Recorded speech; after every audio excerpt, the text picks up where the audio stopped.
Oremos, hermanos. Padre, te agradecemos, Señor, tu bendición y la oportunidad que tú nos das de poder en esta hora, Señor, escudriñar tu palabra. Te rogamos, Señor, que tu Espíritu Santo, Señor, ponga en nuestros corazones tu palabra para que podamos obrar conforme a ella. Gracias, Señor, por este tiempo en el nombre de Cristo Jesús. Amén. Amén, gracias a Dios. Capítulo 30, episodio 30, temporada 2, primera diapositiva, por favor, y estamos viendo la vida del rey David. Sin duda hemos aprendido muchas lecciones y seguiremos aprendiendo de ella. Ya la semana pasada empezamos a hablar acerca de el traslado del arca del pacto y haciendo un poquito la recopilación de lo que habíamos visto allá en el segundo libro de Samuel. Y el libro me llama la atención porque muchos dicen la primera de Samuel, la primera de Crónicas, ¿verdad? Y luego a veces en las epístolas dicen al revés, dicen que es el primero de Tesalonicenses. Unas son epístolas, son cartas, y otros son libros. Entonces, espero que lo podamos ir aprendiendo porque se hace costumbre y terminamos por hacerlo así. Muy bien, dice el segunda diapositiva, dice que, recapitulando un poco, que un día se levantó David, ¿verdad? Y partió de de Judá, con todo el pueblo que tenía consigo. Él tenía la intención de pasar el arca, sobre la cual se invocaba el nombre del Señor de los ejércitos. Y queda claro que es el Señor de los ejércitos porque hay una constante guerra entre los pueblos paganos y el pueblo de Dios. Bueno, dice que este es donde moraba el Señor entre los querubines. Este precioso mueble que va más allá de simplemente de ese mueble. Un día se levantó y tuvo una buena idea, tuvo una mejor idea, tuvo una gran idea. Y entonces, bueno, hizo todos los preparativos. Sí, tercera diapositiva, y dice que pusieron el arca de Dios sobre un carro nuevo. Lo veíamos la semana pasada, hace 15 días, y la llevaron de la casa de Abinadab, donde estaba, ¿verdad? Y este lugar estaba en un collado, en una parte, ¿verdad?, alta. Iban dos, Usa y Agío, hijos de Abinadab, guiando el carro nuevo. Todo parecía excelente, todo parecía muy bien. Carro nuevo, dos guiando, de los que conocían el terreno, de los que sabían ahí. Bueno, cuando llegaron, dice, a una era de Nacor, entonces dice que Usa extendió la mano al arca de Dios y la sostuvo, porque en ese momento los bueyes tropezaron. Como decíamos, estaba ahí, ¿verdad?, en un collado, en una parte alta, en un terreno, pues si no muy difícil, sí tenía de alguna manera, pues sus diferentes tropiezos en el piedras hondonadas. Bueno, el arca se iba a caer y entonces, ¿qué pasó? Bueno, que el furor del Señor se encendió contra Usa, lo hirió, y allí Dios, por aquella temeridad, cayó allí muerto junto al arca de Dios. Y esto es algo interesante que muchas veces tenemos que tener siempre en nuestra mente. Cuidado cuando dejamos de tener esa temeridad, de llevar en ese aspecto, por hacer cosas buenas, vamos más allá. Todos sabemos que de alguna manera, al poder ya leer a esta altura la Escritura, que Dios había prohibido que fuese tocada por nadie, por nadie, y el pueblo de Israel lo sabía. Bueno, aquí le gana más en un momento dado, ¿verdad?, la intención, y quiere sostener el arca. Es interesante porque nosotros sabemos que Dios no necesita que nadie lo sostenga. ¿Qué hubiera pasado si se cae el arca? Bueno, este hombre cae muerto junto al arca del Señor. Y esto sin duda trajo tristeza al corazón de David siguiente, porque el Señor había herido y muerto a Usa. Y habla de algunos otros aspectos de los lugares. Y dice el versículo 8 de ese capítulo 6 del segundo libro de Samuel, que temiendo David al Señor, aquel día dijo: ¿cómo ha de venir a mí el arca del Señor? Algo que tenía que haberse preguntado desde el principio. ¿Cómo? A veces cuando nosotros hacemos lo cotidiano dentro de la iglesia, dentro de los diferentes aspectos, llegamos al punto que en un momento dado a veces pues tenemos grandes ideas y pasamos por alto autoridad, pasamos por alto mandamientos, pasamos por alto sobre todo a Dios, y entonces actuamos sin temor de Dios. Más tarde escribiría su hijo que el principio de la sabiduría es el temor de Dios. Algo que es interesante y es importante a estas alturas, porque esta experiencia debió hacerlo recapacitar de varias cosas que ya había hecho. Entre ellos, esa ley de parte de Dios acerca de los reyes y las mujeres. Algo que tenía que leerse todos los días, algo que tenía que aprender todo rey y repetirlo. Pero faltó ese temor de Dios, y entonces también en ese aspecto va a haber una consecuencia y va a haber muchos muertos. Y aquí no es la excepción. Bueno, después de esto que ha sucedido, David tiene que recapacitar. Y entonces David teme a Dios. Y se pregunta cómo ha de venir a mí el arca del Señor. Y eso es en nuestra vida, todos los aspectos. ¿Cómo es que quiere Dios que se hagan las cosas? ¿Qué es que deben ser las cosas? O bien, ¿cómo son las cosas? De acuerdo a la ley, a la palabra. Bueno, dice que finalmente la hizo llevar David a la casa de Obed-edom, un lugar cercano, de ahí quedó el arca. Todo esto trajo confusión. ¿Estaría Dios ahí? ¿Ya no estaría? Bueno, fue así como el arca del Señor permaneció, dice, 3 meses en la casa de Obed-edom de Gat. ¿Y qué pasó? Bueno, que el Señor se manifestó. Y decíamos, donde está la presencia de Dios, hay bendición. Cuando no hay bendición, es tiempo de preguntarnos qué está pasando.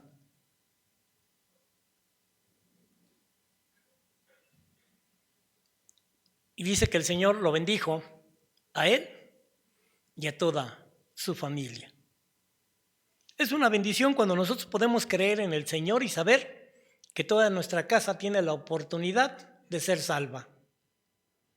No que porque yo creo, mi familia va a ser salva, sino que al creer yo y poder manifestar esa luz de parte de Dios, los demás pueden llegar a tener esa luz.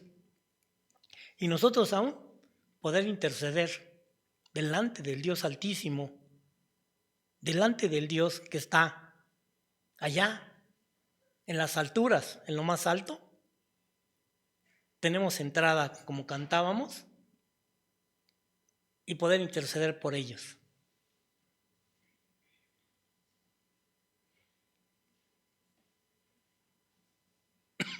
Siguiente lámina.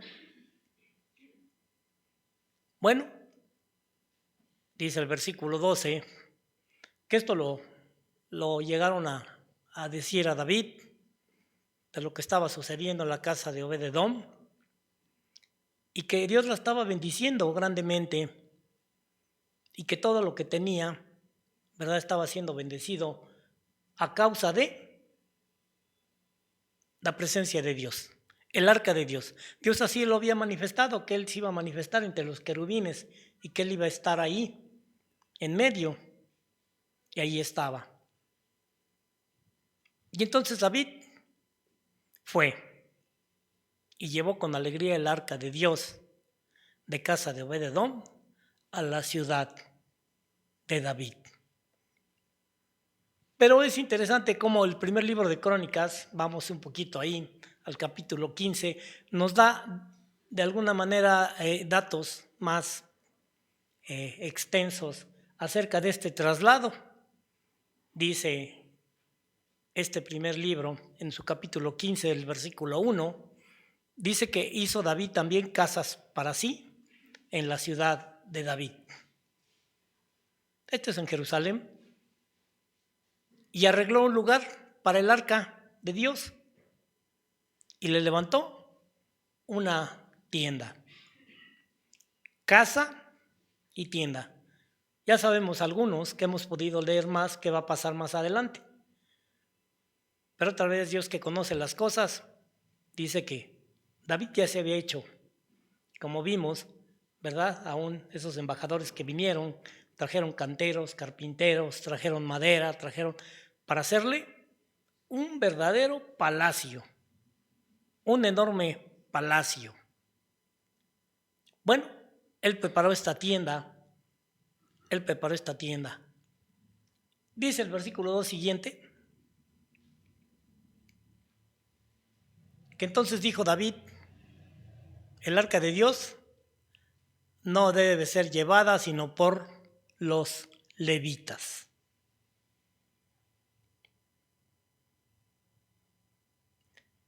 No por los hijos de Abinadab, no por un carro nuevo. ¿Por qué?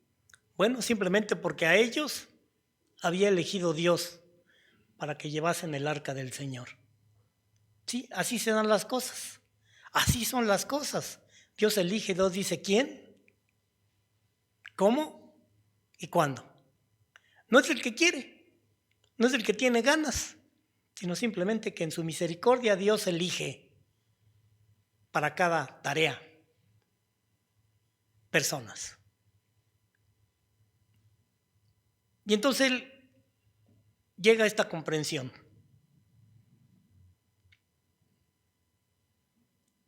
Y estos hombres eran los encargados de servir, porque así lo había decidido el Señor y así lo había escrito, que no solamente era ahí, no solamente en aquel tiempo, en el desierto, sino que el Señor había plasmado y decía que ellos debían servirle permanentemente, siempre. Versículo 3. Y entonces congregó David a todo Israel en Jerusalén. Ahora sí, todo el pueblo, miles de personas. Y congregó David a todos los de Israel, allí en Jerusalén. ¿Para qué? Para que se pasase el arca del Señor a su lugar, el cual ya David había preparado de antemano. Pero esta vez no fueron solamente esos hombres escogidos por él, sino esta vez todo el pueblo iba a participar de esto. Bueno, también hizo reunir a los hijos de Aarón, concretamente sacerdotes, y a los levitas de los hijos de Coat. Y empieza a hablar ahí de muchos de los levitas. Siguiente. Y entonces le dijo: vosotros que sois los principales padres de las familias de los levitas, santificaos vosotros y vuestros hermanos. Sí, había que santificarse también para ese traslado. Por allí en el recuadrito se habla de los que son todos los que pertenecen a la tribu de Leví y que eran los que servían dentro del tabernáculo y especialmente, ¿verdad?, en la parte del lugar santo. Solamente los levitas. Ahí tenemos a los descendientes de Merari, de Gersón, de Coat. Moisés y Aarón, que eran los que estaban en ese tiempo. Y él por fin entiende, o le hacen entender, que esto debía ser así. Versículo 13 dice que por no haber hecho así, y es curioso lo que me llama la atención lo que dice la Escritura, porque sé que no hay desperdicio. Dice, por no haberlo hecho así, vosotros, la primera vez. O sea, no fue David, sí fue David, lo consultó, no lo consultó, pero dice, vosotros la primera vez, ¿verdad? Por no haberlo hecho así. Nuestro Dios nos quebrantó. Tiene que ser a la manera, en la forma y de la forma que Dios dice. Santificados todos los sacerdotes, todos los levitas, por cuanto no le buscamos según su ordenanza. Sí, antes de hacer algo, antes de tomar decisión en el servicio de Dios, tenemos que consultar a Dios, su palabra, para hacer lo que vamos a hacer.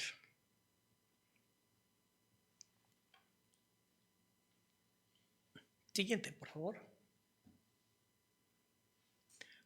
Bueno, dice que de esta manera entonces los sacerdotes y los levitas se santificaron para traer el arca del Señor Dios de Israel. Todos los que sirven a Dios tienen que santificarse.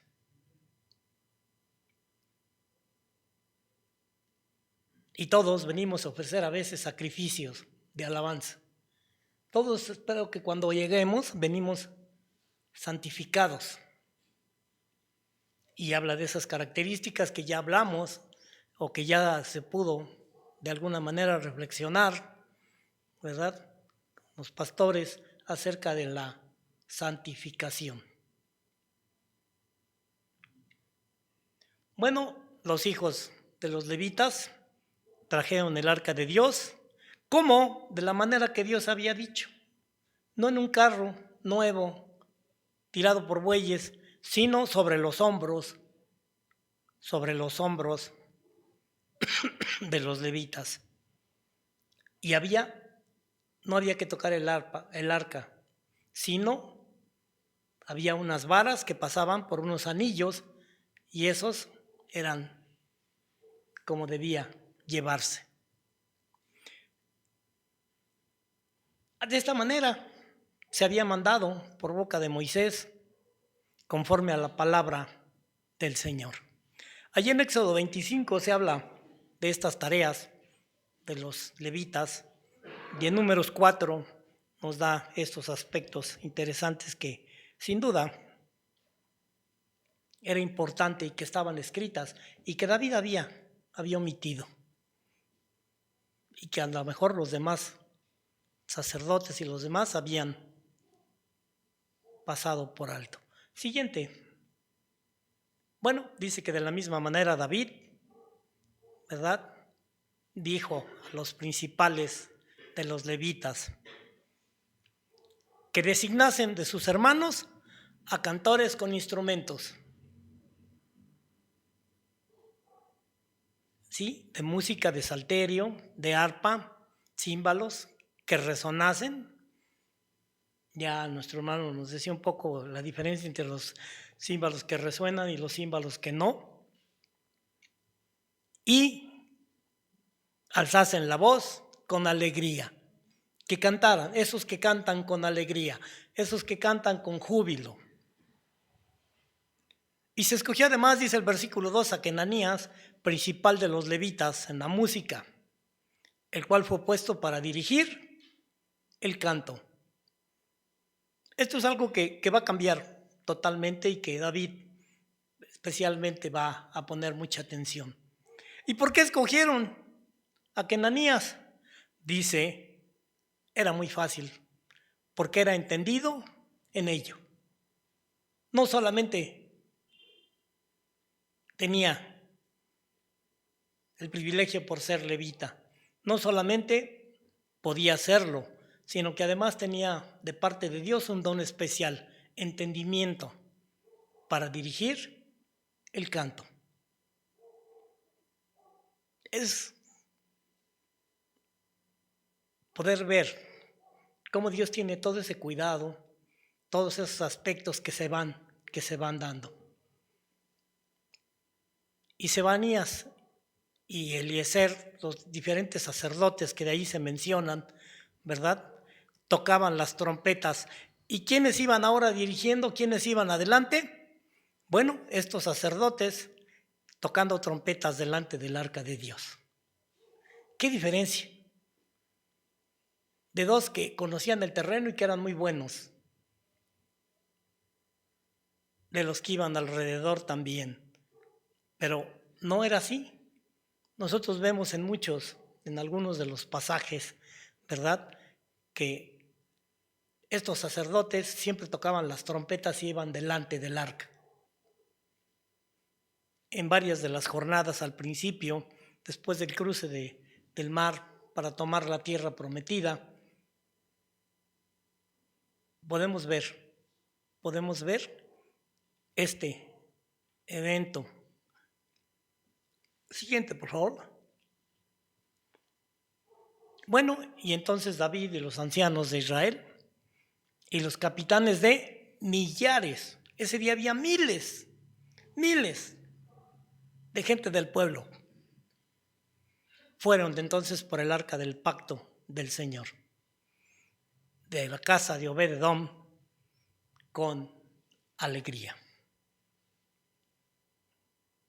Y el versículo 26 es muy interesante, dice, y ayudando Dios a los levitas que llevaban el arca del pacto del Señor, sacrificaron 7 novillos y 7 carneros. ¿De qué manera Dios ayudó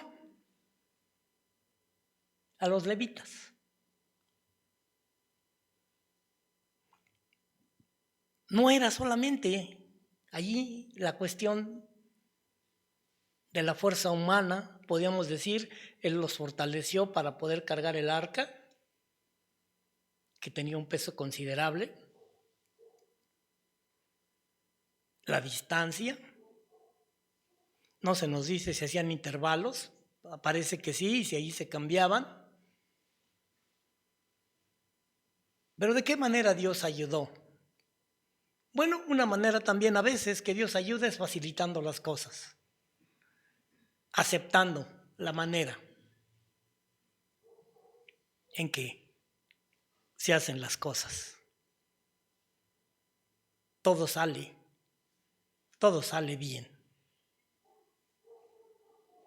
Siguiente, por favor.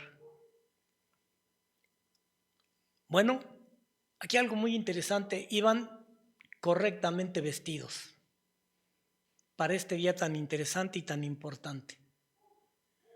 No se vestían de vez en cuando, sino siempre que había, y era la distinción, era ese lino fino, este vestido, esta túnica de lino fino. Yo recuerdo que la primera vez que uno predica, no hombre, hasta se baña uno, les digo a ton de broma a algunos, y se la pasan orando. Pero ya cuando se vuelve un aspecto cotidiano, ¿qué pasa? pues en los varones ya no hay corbata, en las mujeres ya ni se peinan, bueno, de otra iglesia. Y David iba vestido de lino fino y también los levitas. Todos iban de una manera propia, agradable, en sus vestiduras, limpios por dentro y limpios por fuera. ¿Sí? Todos aquellos que llevaban el arca. Y asimismo, ¿quiénes? Los cantores también iban correctamente vestidos. Llevaba también David sobre sí un efod de lino. Esto se comentará más adelante en algunos aspectos y se ha comentado del efod. De esta manera llevaba todo Israel el arca del pacto. Todos, con mucho júbilo, con sonidos de bocina, trompetas, címbalos, al son de salterios y de arpas, que recapitula y en varios lados dice perfectamente bien afinadas. No sé por qué lo dice, pero siempre recalca arpas bien afinadas. Este aspecto interesante. Y me llama la atención porque lo que dice Corintios, ¿verdad? Que a veces pues son címbalos que retiñen nada más, ruido y nada más. Y entonces la música es algo más que ruido. Es ese aspecto del amor a Dios, por Dios. Siguiente. Seguimos en Crónicas. Pero cuando el arca del pacto del Señor llegó a la ciudad de David, ¿qué pasó? Bueno, ahí estaba Mical, esta hija de Saúl, del rey, mirando por una ventana y vio al rey David que saltaba, que danzaba y lo menospreció en su corazón. Regresaremos al segundo libro de Samuel, que nos da más detalles de este aspecto. ¡Qué ridículo! ¡Qué ridículo se veía el rey! El rey ahí. Qué ridículos a veces parecen a los demás lo que hacen otros. Y a veces podemos caer en el error de juzgar conciencias. Y esta mujer tuvo una actitud. Regreso al segundo libro de Samuel, capítulo 6, versículo 20. Volvió luego David para bendecir su casa, después de que se repartió a toda la gente, a todos los miles que estaban, una torta de pasas, un trozo de carne y un pan. A todos. Y cuando dijo a todos es interesante porque dice mujeres y niños también. Vaya que había sido una gran fiesta y una celebración. Y muchísima gente había venido. Antes de irse, a todos les dieron alimento. Bueno, entonces, después de bendecir al pueblo, David vino a su casa para bendecir también su casa. Y dice que salió Mical a recibirlo y entonces le dijo cuán honrado ha quedado hoy el rey de Israel, descubriéndose hoy delante de las criadas de sus siervas, como se descubren sin decoro un cualquiera. ¡Qué ridículo!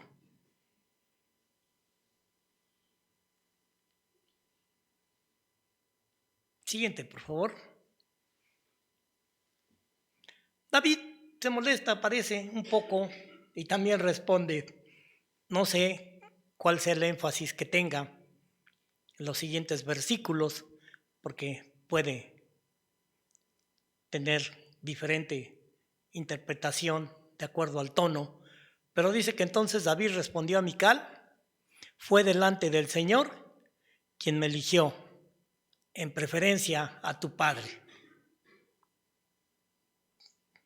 y a toda tu casa, para constituirme por príncipe sobre el pueblo del Señor, sobre Israel.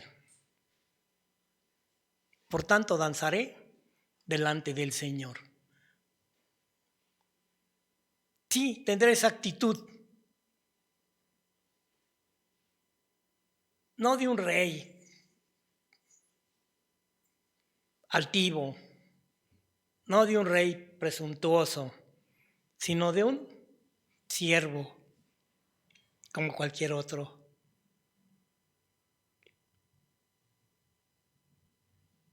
Y dice, de lo que por ahí hay un canto, que es más conocido el canto que el texto: y aún me haré más vil que esta vez. ¿Sí? Me humillaré y haré por el Señor eso y más. Y seré bajo a tus ojos. Seré bajo a tus ojos, pero seré honrado delante de las criadas de quienes has hablado. Y ahí hubo ese aspecto que de alguna manera sirve para dejarlo ahí, que a veces juzgamos conciencias o situaciones. Y el escritor anota algo muy interesante en el versículo 23. Dice: y Mical, hija de Saúl, nunca tuvo hijos hasta el día de su muerte. ¿Por qué lo escribe? No sé si porque a manera de castigo, o porque más adelante vamos a encontrar un error dentro de la escritura que dice que Mical tuvo hijos. Cuando ya leemos el contexto nos damos cuenta que no fue Mical, sino que al hacer la transcripción hay una equivocación, porque Mical nunca tuvo hijos. Ahora, la otra situación que puede presentarse es que lo cierto es que alguien, y con David sucedió y va a suceder también más adelante, pues con una mujer que de alguna manera ya había pertenecido a otro hombre, jamás la volvía a tocar el rey.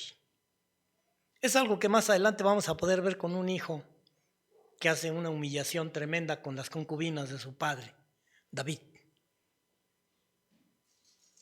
Y alguna dice que jamás la volvió también a tocar.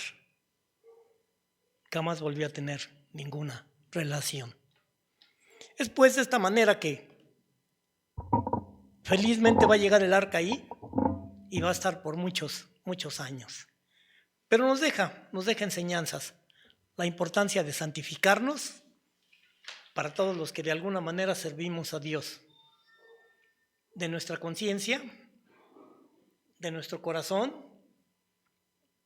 de nuestra vida y de nuestro porqué. Y además, pues sí lo hacemos, pero también lo hacemos, dice en el canto, con conocimiento, conforme a la palabra del Señor. No cantamos por cantar, no cantamos porque nos gusta, porque nos llega el canto, porque la música es muy bonita, sino en un momento dado porque hay, y nos hacemos una con eso que expresa el canto. Y ya empezaron en esta semana, ¿verdad? Bueno, ya terminamos hablando de la alabanza, la importancia que tiene y cómo Dios ve. Y esos que Dios ha escogido, pues nunca deben olvidar sus vestiduras delante del Señor. Amén. Oremos. Padre, gracias. Gracias, Señor, porque, Señor, tú en todo momento. Nos enseñas a través de tu palabra los aspectos que debemos y que necesitamos considerar.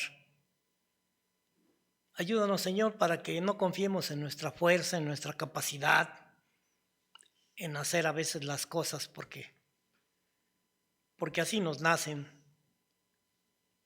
sino que las cosas sean en ese conocimiento de cómo tú las has ordenado. Gracias, Señor. Gracias, porque sin duda, esto al contrario de restringirnos, de hacernos, Señor, más estrecha la situación, nos permite manejarnos con toda libertad. Gracias. En el nombre de Cristo Jesús.